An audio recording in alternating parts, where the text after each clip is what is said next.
नमस्कार मित्रों, मैं राघवेंद्र पांडे आप सभी का धर्म विज्ञान चैनल पर स्वागत करता हूं।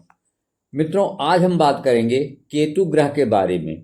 यह एक अकेला ऐसा ग्रह है जो अद्भुत राजयोग देने की ताकत रखता है।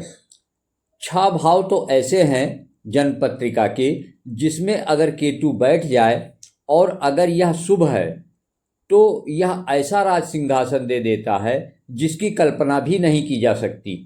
अगर केतु के शुभ प्रभाव में कोई कमी है तो उपाय के द्वारा हम अपनी जन्म पत्रिका में केतु को कैसे शुभ बनाएं वह भी इस वीडियो में बताया जाएगा कि केतु को कैसे शुभ बनाकर सफलता के शिखर में हम पहुंच सकते हैं। तो मित्रों, चर्चा आगे बढ़ाने के पहले आप सभी से विनम्र निवेदन है कि अगर आप ज्योतिष सीखना चाहते हैं या अपना राशिफल मासिक राशिफल जानना चाहते हैं या समय समय पर ग्रहों की स्थिति और उनका परिणाम जानना चाहते हैं और धर्म विज्ञान चैनल पर पहली बार आए हैं तो धर्म विज्ञान चैनल को सब्सक्राइब जरूर कर लें।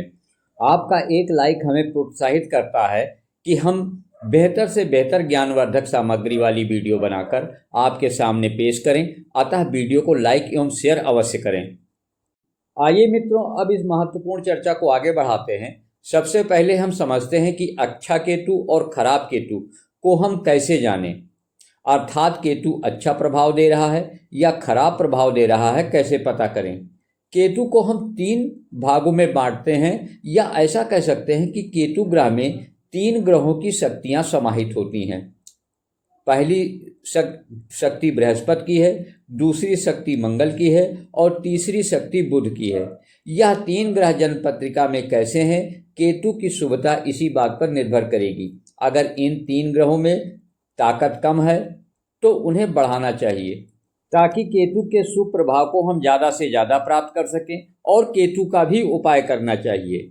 आइए अब देखते हैं अगर लग्न में केतु बैठा हो तो कैसा होता है। ऐसा व्यक्ति जिसके लग्न में केतु हो फील्ड में सक्सेस होता है। ऐसा व्यक्ति अच्छा खिलाड़ी, अच्छा बिजनेसमैन, अच्छा राजनीतिज्ञ होता है। जिस कार्य को लोग सोच भी नहीं सकते कि उस कार्य को कर पाएंगे, ऐसे कार्यों को जिसके लग्न में केतु होता है पलक झपकते उस कार्य को कर देता है। जैसा कि अभी चर्चा में हम लोगों ने जाना कि केतु ग्रह में 3 ग्रहों की शक्तियां समाहित हैं, मंगल ग्रह, बृहस्पति ग्रह और बुध ग्रह। प्रथम भाव में मंगल ग्रह का स्थान होता है, अतः यहाँ पर केतु को बल मिल जाता है। लेकिन ध्यान रखना चाहिए कि लग्न के केतु व्यक्ति को हर तरफ से वैराग्य भी देते हैं। सारी चीज़ें जीवन में छूटती चली जाती हैं, लेकिन उनकी कीर्ति, उनका यश, उनकी सफलता इसी में छुपी हुई होती है। भगवान कृष्ण के लग्न में केतु थे और साथ में चंद्रमा भी थे। बगैर हथियार उठाए उन्होंने पूरी महाभारत का युद्ध पांडवों के पक्ष में कर दिया। लेकिन जीवन में माता पिता छूटे, राधा छूटी, मथुरा छूटी, परंतु उनके कार्य प्रत्येक मनुष्य के जीवन के लिए प्रेरणा स्रोत बन गए। जिस व्यक्ति के जन्म पत्रिका में लग्न में केतु है और वो अच्छा है तो ऐसा व्यक्ति दार्शनिक, खोजकर्ता, आध्यात्मिक ज्ञान और मोक्ष की तरफ उन्मुख होने वाला इंसान बनता है। ऐसे व्यक्ति की बातों में गहराई झलकती है। अक्सर ऐसे लोग शांत स्वभाव के होते हैं, लेकिन समय आने पर इनका बोला हुआ एक भी वाक्य पूरी परिस्थितियों को पलटने की ताकत रखता है। ऐसे लोगों में गहरी अंतर्दृष्टि और अंतर्ज्ञान छिपा होता है। अब अगर व्यक्ति के जन्म पत्रिका में केतु दूसरे भाव में हो तो ऐसे लोग अक्सर सोच लेते हैं कि ठीक नहीं है, दूसरे भाव में केतु ठीक नहीं है, लेकिन ऐसी सोच गलत है। लोग सोचते हैं कि केतु डिटैचमेंट का कारक है और धन भाव में बैठा है तो ये आर्थिक परेशानी देगा, लेकिन हकीकत में अगर यहाँ पर धन का कोई नुकसान करता है तो वह है राहु। दरअसल राहु और केतु दोनों आमने सामने हमेशा रहते हैं। जब केतु द्वितीय भाव में होगा तो राहु अष्टम भाव में होगा और यह ध्यान रखना चाहिए कि अष्टम भाव में बैठा ग्रह दूसरे भाव में बैठे ग्रह को नुकसान पहुंचाता है। तो हकीकत में धन को नुकसान पहुंचाने का कार्य यहाँ पर राहु कर रहा है। ऐसी अवस्था में अगर राहु को अपने अनुकूल बना लिया जाए उपायों के द्वारा, तो दूसरे भाव का केतु जो अनलिमिटेड पैसा देता है। राहु को अनुकूल करने के लिए 4 मंगलवार और प्रत्येक मंगलवार को 4 नारियल जिसमें पानी भरा हो वो शाम को बहते जल में प्रवाहित करना चाहिए। ऐसा व्यक्ति अगर माता सरस्वती की पूजा करे तो राहु शांत हो जाएगा और शुभ परिणाम देने लगेगा। जैसा कि शुरुआत में बताया गया है कि केतु को अच्छा रखने के लिए बृहस्पति, मंगल और बुध का मजबूत होना जरूरी है। बृहस्पति यहाँ दूसरे भाव में कारक ग्रह होता है। जब दूसरे भाव में केतु हो तो नॉनवेज से दूर रहना चाहिए और अपने सेविंग पर, अपने धन की बचत पर ध्यान देना चाहिए। दूसरे भाव का केतु अगर अच्छा है तो ऐसे व्यक्ति के शब्दों में जादू होता है। 5वें भाव के केतु को भी राजयोग कारक माना गया है। जिन लोगों के 5वें भाव में केतु होता है वह व्यक्ति मल्टी टैलेंटेड होता है। कई क्षेत्र में उसे अच्छी नॉलेज होती है। ऐसे लोग कम उम्र में ही ऐसे ऐसे आइडिया पर कार्य करने लगते हैं जो नेम फेम हासिल करने में उनकी मदद करता है और अन्य लोगों के लिए आश्चर्यचकित करने वाला होता है। 5वें भाव में केतु वाले व्यक्ति को जीवन साथी का साथ मिलने के बाद आश्चर्यजनक रूप से इन्हें प्रगति करते देखा जा सकता है। उनका जीवन साथी कदम से कदम मिलाकर चलने वाला होता है। ऐसे व्यक्ति के द्वारा लिया गया डिसीजन तुरंत फायदा देता है। सट्टा, लॉटरी, जुआ, शेयर मार्केटिंग, ट्रेडिंग का कार्य, ये सब क्षेत्र इनको अचानक लाभ देने वाले माने जाते हैं। ऐसा व्यक्ति परिवार के प्रति पूरी तरीके से समर्पित होता है और इसमें मल्टी टैलेंट होता है।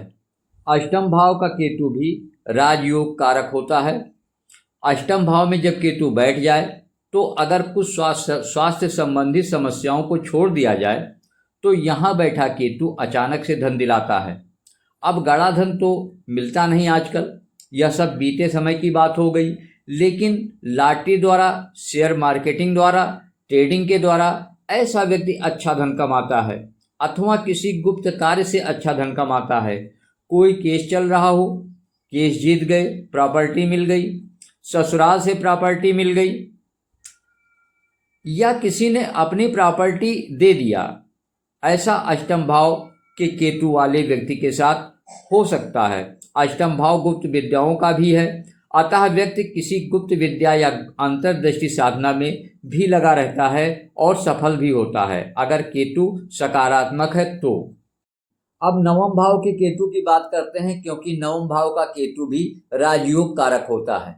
जब केतु 9वें भाव में बैठते हैं तो भाग्य को जगाने का कार्य करते हैं।